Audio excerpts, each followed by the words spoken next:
J'ai l'habitude de faire des coups de gueule sur l'auto-entrepreneuriat. J'ai un autre compte TikTok parce que je suis graphiste. Mais le salariat. Comme la vie est dure, je cherchais l'année dernière un travail que j'ai trouvé. Mais je viens de me réveiller de ma sieste et de me rappeler de la dinguerie d'entretien que j'ai fait. Il fallait que je vous le raconte, je crois. Faut que je partage ce truc. Je cherchais un temps partiel pour avoir un revenu fixe parce que pendant 3 ans j'étais graphiste, j'avais pas de revenu fixe, bref, il y avait des avantages et des inconvénients.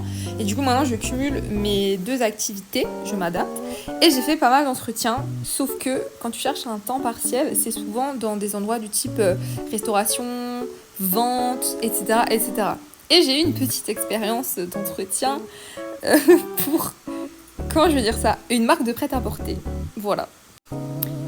Déjà, l'entretien s'est déroulé dans le magasin. C'est-à-dire, dans le magasin, je suis arrivée, il y avait l'autre personne qui marchait dans le magasin avec la responsable, je crois que c'était. Et parce qu'elle s'était pas présentée, du coup, je ne sais pas. Et ça commence. Et du coup, tu regardes les articles, sauf que c'était pas du tout de ma taille, donc je pouvais même pas me projeter pour me dire « Oh, je m'achèterais bien ça ». Donc, tu flânes dans les rayons à l'heure, parce que t'es en retard, et t'attends. Et c'est trop gênant, parce qu'en fait, tu fais l'entretien au milieu des clients et des gens qui achètent, et t'es debout, et trop bizarre. En plus de ça, j'ai fait des études de communication, on m'a toujours appris à bien préparer ses entretiens, préparer ses questions, préparer ses argumentations, et surtout préparer ses réponses. Donc c'est à mon tour de passer l'entretien, tatati tatata, rien de très important à dire. Et là, question qui fâche, mais que je pose à chaque entretien qui est pour moi normal, le salaire. Donc je demande, niveau rémunération, comment ça se passe et tout. Et là elle me dit, ah mais je sais plus, je sais pas, faut que je regarde. Alors c'est vrai que moi, personnellement, quand je me réveille le matin et que je vais travailler, j'aime bien savoir quand même pour combien c'est. Après c'est personnel, hein.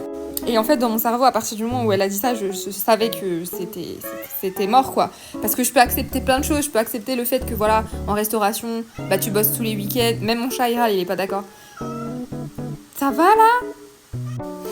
Tu peux pas choisir tes jours de congé, tu peux pas choisir quand tu poses tes vacances parce qu'on a besoin de là et là, mais quand même savoir pour quel salaire je m'entretiens, parce que quand même moi j'ai fait des calculs par rapport à ce que je gagnais avec mon entreprise, pouvoir cumuler les deux et tout, je ne sais pas. Elle m'a dit qu'elle ne savait pas. Donc voilà.